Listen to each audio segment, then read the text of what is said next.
Welcome to Strong Body, Strong Soul. I am Maria, your host, and one of my biggest passions is helping other people use their voices.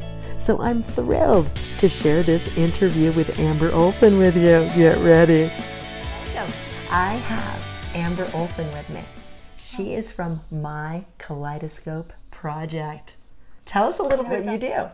Well, my Kaleidoscope project is a nonprofit organization that equips tween girls with the tools and skills they need to best handle their feelings and emotions during their middle school years. Excellent. You've been doing this for a number of years now. Yeah, it was born in 2015, and we got our nonprofit status in 2017. Wow. But it's really been inside of me since I would say like 2010, knowing that I would want to work with this in some capacity with girls. Yes. Now, what inspired you to start the project? So my middle school experience was not the kindest. Then, and back in the 80s, 90s, we won't talk about our age. No, we will not. But bullying, kind of being an outcast, wasn't talked about like it is now, right? And so there wasn't a lot of resources for on campus or at school for me or friends of mine, and for parents as well. I knew when I left middle school and went to high school was much better for me, but I had all of this unresolved pain from being bullied so badly and being treated so unfairly that I went into high school. It was a lot better, but I had all this pain inside and I didn't know what to do with it all. At the time, I couldn't comprehend that, but which led to some pretty bad decision making in high school. Okay, bottling up that. Bottling it up, not having a constructive way to get my feelings out, not knowing who to talk to because I felt like I was being judged. I think a lot of it in hindsight was shame, right? But when I did graduate high school, I knew I would want to come back to the tween teen girl in some capacity, but I didn't know what that was at the time. So I always had a heart for it, and I knew that I would want to help girls that needed it. You've been making a difference in so many lives. You guys, she's great in the community. I met Amber at a networking group. I saw her on YouTube recently. We're trying to coordinate to have a conversation so we can let you guys know about the great work that she's doing, because she's here in Southern California, but what she's talking about can help you wherever you are. And she's available, actually, her project is able to be replicated in other parts of the country as well. We'll get into that in a minute. But before we continue, your experience with working with kids, with working with the parents, what are the top things that you would say? What kind of advice would you give to parents to help them so their kids aren't carrying that pain and frustration from middle school to high school into their adult life? I mean, I've done interviews with people about the suicide rates, all that kind of stuff. It's so scary. What advice would you give to parents? What things would you say to help them catch things early?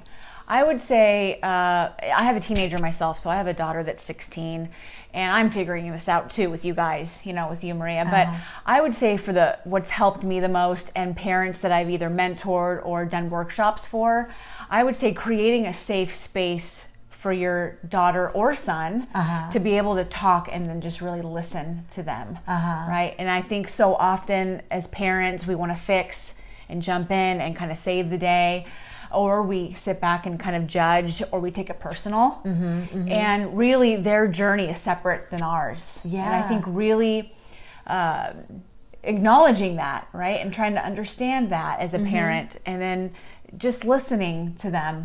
That's interesting, because just as you're saying this, it's triggering in me social media. They're so inundated with it. So it's like an onslaught of content all of the time. There are tons of people out there telling them what to do, giving them entertainment and all sorts of stuff. They're constantly bombarded. So if we try to give them advice, it's more content, basically. Right. And so if they're sitting on their device, watching YouTube all the time or whatever, they don't have a chance to respond to it. No. Very rarely our kids are watching people play video games. They're just watching, even. They're not interacting. No. So they don't have a chance to use their voices, which is so dear to my heart with meditation, is just empowering kids to use their voices. But being the parent and being that sounding board and being quiet. That's why sometimes driving in the car during carpool is the best time to talk. It is the best time right? to talk. Yeah, I mean, my daughter, the things she has told me when I'm driving, and I Yes. can't, respond constructively. But yeah, and then letting just them talk. Okay. Yeah, Yes. letting them talk. And I think with social media, it's so complicated. And I mean, it's for good, but it's also it's complicated, and it can be. They just can't keep up with all that's coming at them. Right. So I challenge my girls that take my classes or my workshops, like, give it a week, detox a week, and it's like, okay, fine, try a day, try a day, and after that first couple days, it's like, well, I don't want to go back to my phone because I can kind of think clearly now. Mm-hmm. Right? Nice, nice. Yeah. Well, speaking of social media, I think one of the other points you were going to talk about is just the resources that are out there. Yeah. Because it's like watching videos like this even. Mm-hmm. This is a good use of social media consumption. It's a conscious use of social media consumption, because the program that you are talking about and the gifts that you're giving are going to help people out there. Yeah. So it's important to choose your screen time wisely. Yes, screen time. But very well put. But But parents, like there are so many different organizations, which knowing every community has different resources available to it, right? Yeah. And where can people find what things are in their communities? As a parent myself, I'm looking for ways to understand my daughter better, and then to help on how to help the girls even more. But I would say there's so many wonderful therapists in our area and around the country that have these open parenting groups, like support groups. Yes. Like if I go to Starbucks or the gym, they're constantly posted, even the work you do. Yes, right? yes. And Lori Oberman, the therapist that I interviewed a couple of weeks ago, she's just starting a toddler time group in our area. Yeah. So it is possible, and you can find those things on social media. And like even for me, like I've been starting last summer, I started doing these parent workshops where we just come, we sit down. It's great with food because food bonds us. Oh, food is good. And we just talk about, we just kind of start a conversation and kind of I try to help facilitate and guide the conversation as to how to best support your daughter now. Nice. Right. And I think just even as a mom, and knowing that we're not in this alone, I think is huge. Like, oh, your daughter did that. Oh yeah, mine did too. Because we sometimes feel like we're banging our head against the wall. Right. And you can't get that feeling and that from a lot of media that's out there. Yeah, and there's a lot of good books. My favorite right now is Dr. Lisa D'Amour. Okay. She has written Tangled, and her new book, Untangled, and her new book is out, which is about pressure with girls and social media. Oh, nice. Give me the names and I'll put them in the show notes for you guys. And I actually we just got done writing a workbook. My Kaleidoscope project got done writing a workbook, and I wanted her to kind of take a look at it. I know she's kind of all over the she's pretty famous. But I would love just for her to take and look and see if it was in line to if it's accurate, with what I'm trying to teach these girls. What is her name again? Dr. Lisa D'Amour. D'Amour, okay. And she's getting ready to go on a worldwide speaking tour. Wow. And so I know that's not up yet, but I would love to. I would love to hear her speak because I really respect her. Very cool. Very cool. Yeah. Okay. Thank you. So, when girls come to your project, what happens? What does that mean? Do they enroll? What happens? Is it an after-school program? My Kaleidoscope project is an 8-week class series held at local middle schools. Right now we're in Simi Valley Unified School District, and our focus is not to kind of grow right now into other areas, but to really be building a strong model. It's important that we have the teachers and the parents and everyone kind of on the same page as to what we're trying to accomplish. So right now, quality is better than quantity, right?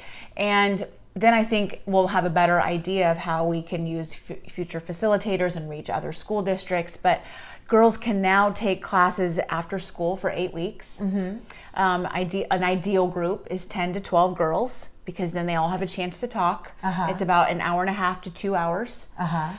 We talk about every day, once a week? Once a week. Okay. So like 8 Thursdays or 8 Wednesdays.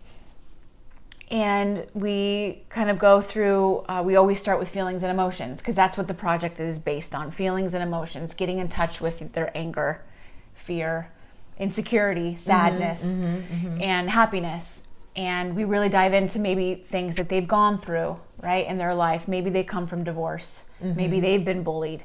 Or maybe it's just a girl that's has low confidence and is having a hard time keeping up with her grades, right? And it's just extra support for her. So it's really a vast variety. Exactly. Thank you. And so then we dive into, self-compassion, confidence, friendship, drama, family dynamics, communication outside of social media. Right. So we do a lot of like hands-on, tangible projects and exercises. Interesting. Show us the box. So that we're not just look at this little box that she gives them. It's so cute. I'm not just talking at them, right? Like they're what's in here? So yes. So they eat it. So they get a toolkit for life. Look. Right. Oh my goodness. And the yarn. We do a yarn exercise. The very first class. So this is kind of the symbol. All sorts of stuff is in here. A symbol of connection. This is pipe cleaners and Play-Doh is really good therapy, like touch therapy. If they're stressed, they can keep this kind of in their backpack. Stress ball. I found the universe. Yeah, the globe. Yes. Stress ball. And nice. Oh, I think okay. And nice. They do, so each class has a theme. So this is a time capsule they do with their friends. So okay. They put their like little wishes in there. Their friends can write a note. They can write a note. And they can kind of put it away and then open it up at a different time. And then journal. Journaling is huge. Very cool. They can write out, their feelings, or they can write out their dreams. And then I really love handwritten notes for them to write to their friends or their parents or their teachers, and just let them know that they love them and they care about them. So a lot of the girls will take these notes and put them in their friends' lockers to make their day more brighter and special. Nice. So it's all feelings and emotions. Where some groups that are out there, sorry, this is Matt. You're very sweet. So it's feelings and emotions rather than geared towards survival skills or different organizations that are out there that are helpful also. Totally. And there's so many great girls organizations. Oh yeah, there's so many great girls empowerment, confidence organizations. But this, I think, the feelings and emotions really sets it apart, and that's just because I've seen such the difference when they're able to work through that, right? Yes. And girls that, whether they're angry and they're taking it out on their parents, or they're angry taking it out on their friends, or posting pictures, inappropriate pictures. They're sad. There's an underlying issue. So I always tell my daughter, if you put an inappropriate picture up on social media, I don't know if I'd be mad about the picture. I would not be mad. I'd probably be more disappointed. I'm not concerned about the picture. I am, but it's what made you post that picture. So that's the underlying issue that's going on. Well, there's this and this, right? Yes. And I've seen when they're able to do that and get their anger out, work through things that have really hurt them, that these beautiful things come of that. They're less judgmental. They're learning the art of forgiveness. They're learning to be others focused instead of self focused, which is hard to teach a teenager. Yeah. And then everything it's not easy, and I always tell them that. Everything else kind of falls into place, right? And I'm proud of my girls and the ones that have gone through the project and seeing the work they're doing now, because a lot of these girls come back and they want to help. Well, I was going to ask you, what age do they start in your program? So they'll start in middle school. So some start like in 6th, 7th, 8th. Okay, and then do they stay with it into high school? Or at that age, they're helpers, they're counselors? Yeah, through middle school, they can keep taking the class if they wanted to. A repetition is good, right? They have that support. Then when they go to high school, they have a chance to be a part of our mentorship program called Kaleidoscope Connected. Okay. And it's like a mentorship to where they can gain service learning hours. They can come back and share their stories with the younger girls. They can mentor the younger girls. Nice. And so it's just this support, this snowball. Right. Like that the network keeps growing. Nice. And you just said they can get hours for that. So at a lot of the schools now, they're requiring community service hours.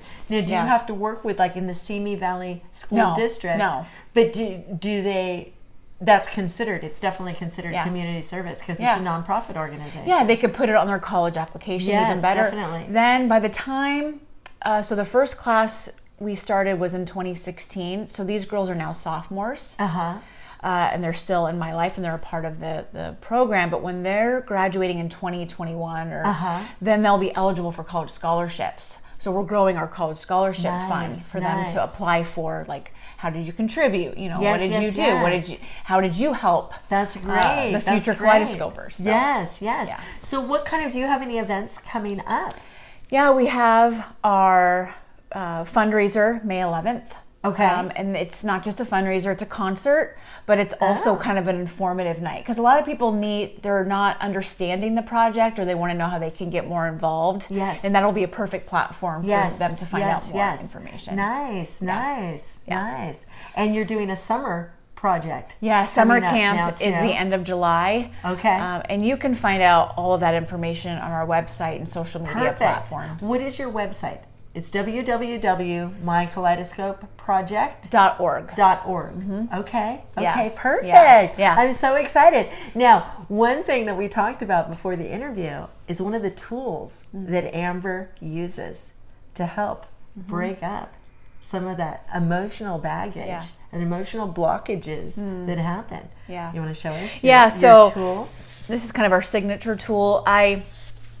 The girls, we all sit in a circle, and I want to emphasize this is not forced. So if they don't feel comfortable and talking about their feelings, they don't have to. That sometimes comes 5th or 6th class, you know, so it's at their pace. Yes. And I think it's a great way to show the other girls respect their boundaries. Yes. Right? It's a great way for the other girl to listen.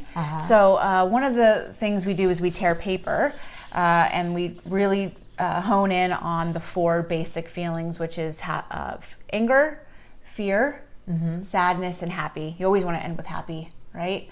And they pick a color. I don't know if you can see that, but they pick a color for each emotion. So usually, I'll hand these to you. Okay. Each girl usually picks black for anger. Anger is black. Okay. Fear is usually red. Again, they can pick whatever color they want. Okay. Yeah. Blue is sad. And then yellow is happy. Okay.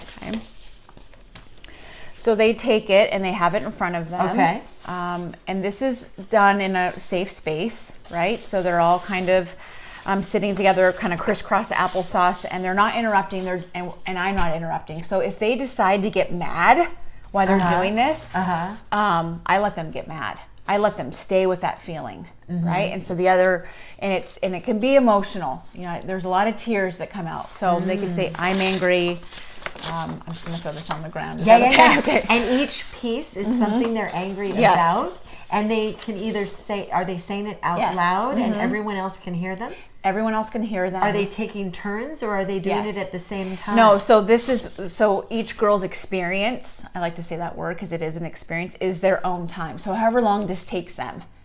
So this is an exercise we do throughout the whole class series because it works, like it helps them. And so maybe one girl's not ready to do it. Or one girl, I thought of some other things I'm upset about. Right. So they can do it again during the 8-week course. They can, if they go through 10 of those black pieces of paper, that's okay. And then, exactly. Yeah, and I think what makes me the most proudest and the most happiest is they'll send me pictures of them doing it. Home? At home. They practice in the mirror to get comfortable with themselves. So maybe they'll start doing it with a parent. Wow. So I do this with my daughter, and I don't interrupt. I just let her do her thing. And then I'll usually follow up and say, "Do you want to talk about anything?" She's like, "No, but I feel great. I don't need to talk about anything. I got that off my chest." Wow. So it could be anything from, I'm angry my parents got divorced. I'm angry my best friend hurt me. I'm angry I didn't get what I wanted for dinner. It can be anything. And then you go to fear, but you're saying, and then sadness, and then happy, but you're saying the feeling first, then what's going on inside. You're saying the feeling first, and then ripping it. Yeah. Cool. So I even still do this exercise with my sister. I feel very safe and I can be vulnerable with her.